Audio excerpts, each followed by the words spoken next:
Hey everyone, since we're in the middle of Halloween season, I thought there was no better time than to delve into some fun, scary, cosmic comic horror. This is something new I want to do on the channel, go over and cover issues of comics and get you guys into them. Today, let's talk about Justice League Dark 2018 by James Tynion. This book is 6 years old, and while I know there are a lot more current runs of other books to talk about in current continuity, this series has always been a favorite of mine since I picked it up years ago, issue 1, with a lineup of Man-Bat, Detective Chimp, Swamp Thing, Zatanna, Wonder Woman, and John Constantine. The story absolutely devours one of our constant leads, Wonder Woman, whose comic existence has been mostly linked to superheroics with less focus on mysticism, doesn't stand out. In fact, she actually blends so seamlessly to the story that we have to ask why magic and mysticism wasn't an avenue we got to explore with her before. Yes, she has villains with magic powers and has faced gods, dragons, and creatures from myths and legends, but in her stories, they aren't framed as odysseys, epics, or journeys. They are framed from the perspective of a superhero. They quite literally, the narrative focuses on her actions as a superhero, defending the people from outside forces and sometimes defending the monsters from themselves. Each character is tied to the narrative so easily, their motivations pretty clear, whether through the need to discover oneself, gain back their agency, respect or magic, stay the force of nature they represent and have sworn to protect, or to solve the mysteries that haunt them and others. Each one has a reason to be here in the story, and it's all the more reason to get to know them and the stakes that are at their feet. That's just my simple summary. I really want to actually share this story with you, so let's talk about Justice League Dark, issue number 1. To catch you all up, due to a tear caused by the awakening of Titans in a multiversal catastrophe, again, where the very fabric of creation and concept of life was torn asunder, the source wall was chipped just enough to give something a way in. That thing, that creature, a malevolent force, was targeting the realms of magic and turning it against its wielders. Story starts with Zatanna putting on a show in her father's theater, her thoughts and backwards incantations ringing through the air, going through her routine and giving them familiarity before her words turn against her. A simple hat trick with a rabbit became a monster, raging into the audience. Zatanna threw out spells to try and save them, but as each reversed word and letter reverberated through the air, the situation grew more dire until Wonder Woman jumped into the scene, holding up the corrupted creature. I believe this is why most magicians have assistants. While Zatanna used a lighter to set it ablaze. We learned through that fight that Diana has been trying to recruit members to her cause, a mysterious magic Justice League, and Zatanna is having no part of it, even though Wonder Woman points out they are looking for the same answers. Zatanna just says, "You don't understand this world, Diana. Its rules or its people." But Wonder Woman doesn't relent. Sister, you just nearly killed an entire audience with a spell you used to be able to control in your sleep. Magic is broken, and it's clear you cannot fix it alone. Help me see an end to this, Zatanna. I beg you. The cost of this chaos is already too much to bear. Realizing that the Amazonian won't let up, Zatanna moves on. Zatanna makes her way through the dark to a meeting held to discuss the threat the realms of magic face. Constantine, always one for a dramatic entrance, makes his thoughts known to her, letting her know that there are other options, other beds to lie in that weren't as unholy, and the reason he doesn't join the gathering of ghouls and goblins is simple. The people inside still have a bad lingering taste from when he got 3 people burned alive, including Zatanna's father, fighting a cosmic horror. The words said were unsettling and insensitive, leaving Zatanna obviously hurt. They argue, and Zatanna states, "You think we're going to lose?" I think things are gonna change, and I think that scares the crap out of them. But I can handle change just fine. Can you? the through line and future for these two is clearly being laid out right here. We're establishing that Zatanna's father is at the core of their relationship and their journey in this story. It also seems to be connected to the plot itself, pulling them deeper into the mystery behind the scars of magic, what may be lurking in the shadows and what it wants. We also get to see Zatanna and Wonder Woman interacting in a space that is more focused on Zatanna than Wonder Woman for once. When we're reading a story set in a normal Justice League book, we're on Diana's turf. The narrative leans towards her. But here in this book, it makes it clear to us through Zatanna that we are on her side of the world. And Diana is a fish out of water and depth. We pick back up with Diana in the Oblivion Bar, searching for people to recruit, but only finding the new owner, Bobo, the detective, Chimp, and his staff, Tracy. Diana vents with Bobo, asking just why no one will help her. I've asked all of the major magic players, people I've trusted with my life in crisis after crisis, and one by one, they've all turned me down. It's clearly baffling to Wonder Woman. Here she is on another noble quest, fighting for something she knows is right, yet no one will join her or listen to what she has to offer. Just by her status in the world as a hero, the association with the light and public perception drives the community she wants to protect further and further away. Maybe they just don't like you. That's always my first guess. I think they think I'm not responsible enough. His jokes don't do exactly what he wants. They aren't taken lightheartedly. We can see this is beyond just a simple, superficial, beautiful hero business. We can see that Detective Chimp is still in mourning for his best friend that he lost in the last event. And his words of wisdom to the warrior and princess of Themyscira echo Zatanna's. Much like Diana, the detective is on the outside of this community. He isn't recognized by them. He now has to deal with the fact that he serves a place that doesn't want him, and it's clear to see by the empty bar. Hey, I was there. Did some multiverse saving myself even. But I promise you, it's more complicated than that.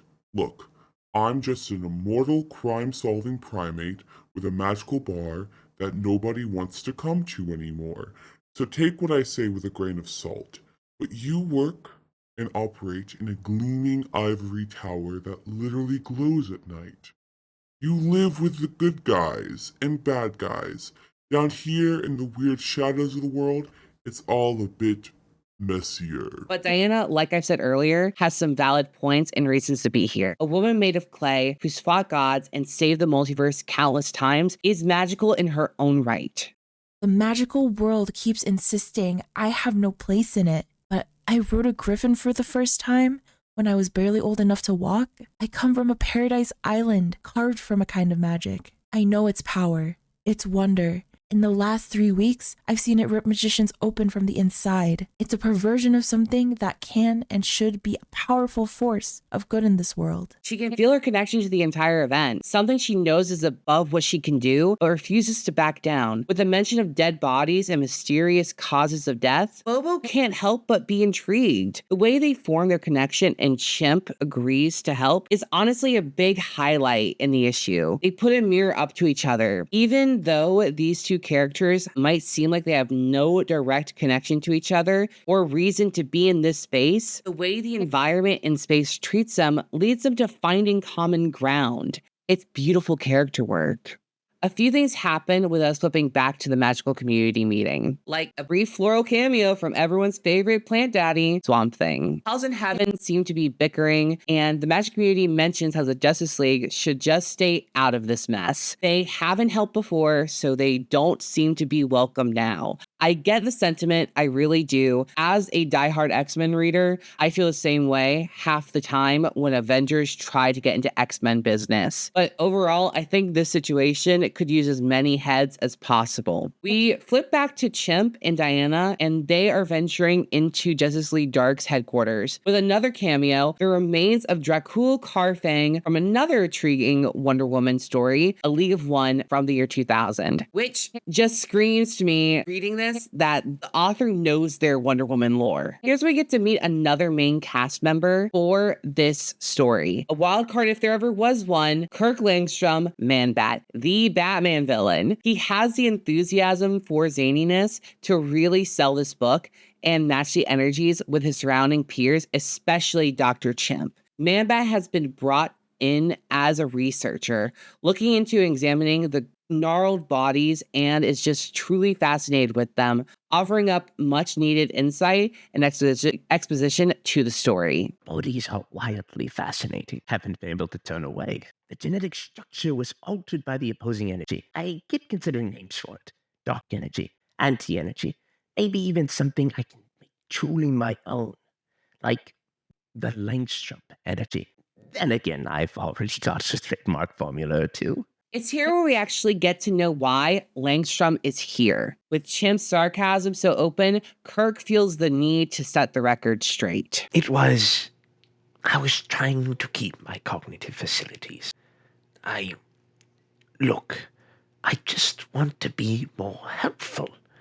My life hasn't exactly gone the way I planned. I have a lot more to offer the world than losing my mind and trying to eat Batman. I was a respected scientist once. I thought perhaps if I could make some sense of this strangeness, they'd respect me again. It's probably the most humanizing depiction of Man-Bat I can think of for the modern day. It's probably one of the most human reactions we've ever gotten from the poor little guy. Like, look at him, he's so cute. And it does make it clear to us why he is in this story. Yes, the science is fascinating, but what is driving him is the fact that he knows he is capable and he wants to be seen that way, not as a burden. He leads them to the massive dead bodies, if they can even be called that. Diana makes it known to Man-Bat he is not a burden, that he is here, that he is of help, and that his info is useful. At this point in the issue, we have seen but not heard from everyone in the main cast, except for Swamp Thing. Everyone has kind of interacted to some degree, but the closest we've gotten to Swamp Thing interacting with anyone is him being spotted at that meeting by Zatanna. Living Avatar of Green was meditating at the Wonder Tree from the previous event, No Justice, in Salem, Massachusetts, where Zatanna finds him angry. Magic is dying, and the great and powerful guardian of all plant life on Earth, the Swamp Thing, is just happy to eavesdrop from the back of the room. The situation is clearly tense, and I know that Zatanna is dealing with a lot. Magic is her literal life, and it's all she's worked for, and her last connection to her father.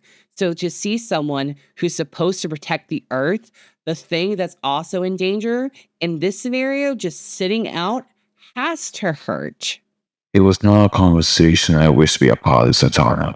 Men like Jason Blood tend to will this strange threat small enough to keep it into the shadows, while heroes like Wonder Woman believe it can be punched into the light. I'm not certain either party is correct. It's not the cause. It's only the bridge. We find out that the Wonder Tree is not the cause of the problem, but a bridge to it. It's not a part of the green. It wasn't supposed to last. It was just meant to be a beacon that the cosmos would use to find us and destroy us. Zatanna and Swamp Thing talk more. Zatanna had asked him to tell the tree she was angry at it, and the tree provides her with an answer. The world goes dark before erupting into flames in the form of her father. He gives her a warning, a heed that this was only the beginning, that they were coming. Her father was prepared, though. In some of the most gorgeous exposition and prophecy drawn on panel, Zatara tells us what is to come. This is what I trained you for, Zatanna. Ever since you were a child, this was the end I always feared would come. The original orders of magic are coming, and the old order would not be able to stand in their way. The darkness that destroyed me was only a sliver of their power. It will infect the earth with horror and burn out all living beings. There is one who may have the powers to fight back, but it is far more likely that they will hasten the end. You must find them. The other kind can see you, my dear. You need to run. The upside-down man is nearly here. His last warnings are for his daughter to run, that this enemy, the other kind, could see her, and that specifically a terrifying monster, the upside-down man, was nearly there. He vanishes, leaving her in the dark, where the monsters show his non-existing face, asking, "Is it inside of you? I'll have to eat you to find out." Luckily, she makes it out okay, if with just a bit of blood leaking out of her ears. Unluckily, it seems like this giant mystical moment seems to trigger the corpses our trio, Diana, Man-Bat, and Detective Chimp, were examining.